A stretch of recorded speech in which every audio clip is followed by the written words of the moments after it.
চেনা জিনিস দিয়ে মুখের স্বাদ বদলানোর জন্য ঠাকুরবাড়ি রান্নার হেসেল থেকে একটা অসাধারণ রেসিপি আজ আমি আপনাদের সাথে শেয়ার করতে চলেছি। তাহলে চলুন দেখে নিই কীভাবে বানাচ্ছি।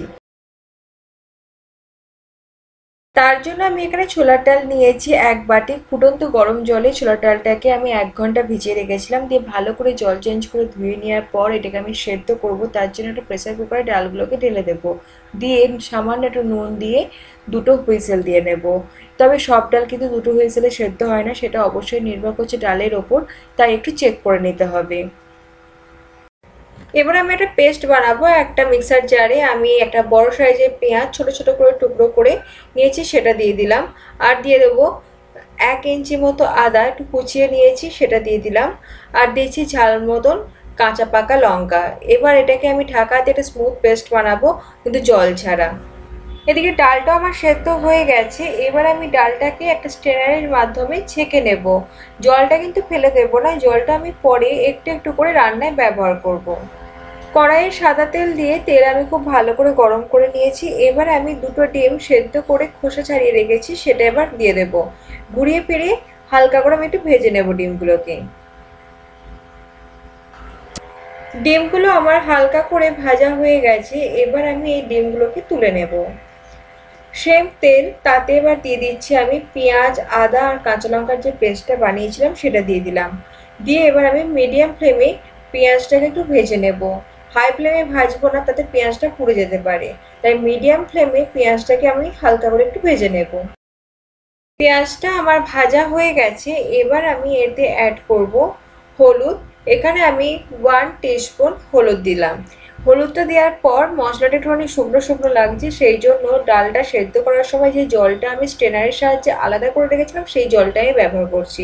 এখানে কিন্তু অন্য কোনো জল ব্যবহার করব না, ডালের যে জলটা ছিল সেটাকেই ব্যবহার করব। তাই অল্প জল দিয়ে এবার আমি পেঁয়াজটা আর হলুদটা একটু ভালো করে কষে নিচ্ছি, তাতে হলুদের কাঁচা গন্ধটা চলে যাবে। হলুদটা ভালো করে নাড়াচাড়া করে নেওয়ার পর আমি এবার এতে দেবো ডালটাকে যে ছেঁকে রেখেছিলাম, সেই ডালটাকে এবার দিয়ে দেবো। এবার ডালটা দিয়েও ভালো করে আমি একটুখানি সমস্ত মশলা একটু কষে নেব। ডালটা দেওয়ার পর ভালো করে কষার পর এখানটা বড্ড শুকনো লাগছে, তাই এখানে আমি আরও একটু ডালের জলটা অ্যাড করলাম। এইভাবে আমি 2-3 মিনিট অন্তর অন্তর ডালের জলটা দিয়ে ডালটাকে একটু ভালো করে কষে নেব। ডালটা যখন ভালো করে কষা হয়ে যাবে, তারপর আমি এতে অ্যাড করব পরিমাণ মতন জল। আপনারা যেমন গ্রেভি পছন্দ করবেন সেই অনুপাতে কিন্তু জল দিতে হবে। আর ডালটা সেদ্ধ করার সময় আমি নুন দিয়েছিলাম, তাই এখন আমি খুবই অল্প পরিমাণে নুন দেবো। তাই নুনের পরিমাণটা কিন্তু অবশ্যই নির্ভর করছে আপনাদের ওপর।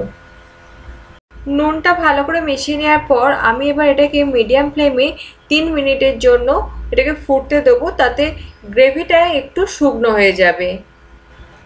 এখন গ্রেভিটা আগে থেকে অনেকটাই শুকিয়ে গেছে। এবার আমি এটাকে ফ্লেম অফ করে দিয়ে এটাকে সাইড করে দেবো, কারণ এবার আমি ঠাকুরবাড়ির স্পেশাল একটা মশলা তোমাদের সাথে শেয়ার করব, যেটা আমি এটাতে অ্যাড করব, যার থেকে ঠাকুরবাড়ির রান্না একটু স্পেশাল হয়ে যায় আমাদের সবাইকার রান্নার থেকে। তাহলে চলো এবার সেটাকে বানিয়ে ফেলি। আমি একটা ছোট্ট প্যান নিয়ে নিয়েছি, তাতে এবার আমি দিয়ে দিলাম 1 টেবিল স্পুন ঘি। তারপর ঘিটা একটু গলে এলে দিয়ে দেব 1 টেবিল স্পুন চিনি। চিনিটাকে এবার আমি ঘিয়ের সাথে একটুখানি মিশিয়ে নিয়ে চিনিটাকে একটু ক্যারামেলাইজ করে নেব। এইভাবে কন্টিনিউ মিডিয়াম টু লো ফ্লেমে এইভাবে কন্টিনিউ নাড়াচাড়া করলেই দেখবেন আস্তে আস্তে চিনিটা গলে গিয়ে ক্যারামেলাইজড হয়ে যাচ্ছে।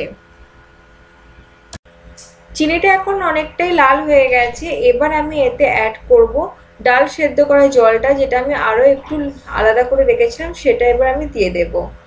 দিয়ে আমি এবার হালকা হাতে একটু নাড়াচাড়া করব। এতে কিন্তু অন্য কোনো জল অ্যাড করব না, ডালের যে জলটা থাকে সেটাকেই কিন্তু দিতে হবে, কারণ ঠাকুরবাড়ির রান্নার কিছু টিপস অ্যান্ড ট্রিক্স থাকে, যার থেকে ঠাকুরবাড়ির রান্না এতটা স্পেশাল হয়ে যায় আর স্বাদটাও খুব সুন্দর হয়।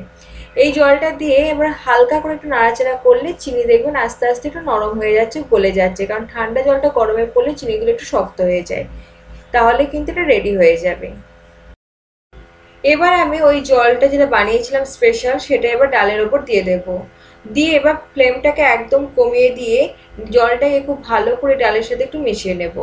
ভালো করে মিশিয়ে নেওয়ার পর আমি যে ডিমগুলোকে সেদ্ধ করে ভেজে রেখেছিলাম সেটাকে এবার 2 ভাগ করে নিয়ে দিয়ে দেব ডালের মধ্যে। দিয়ে আমি একদম লো ফ্লেমে আরও 2 থেকে 3 মিনিট এটাকে একটুখানি ফুটিয়ে নেব। তাহলে কিন্তু একদম রেডি হয়ে যাবে ডিম দিয়ে ছোলার ডালের কারি।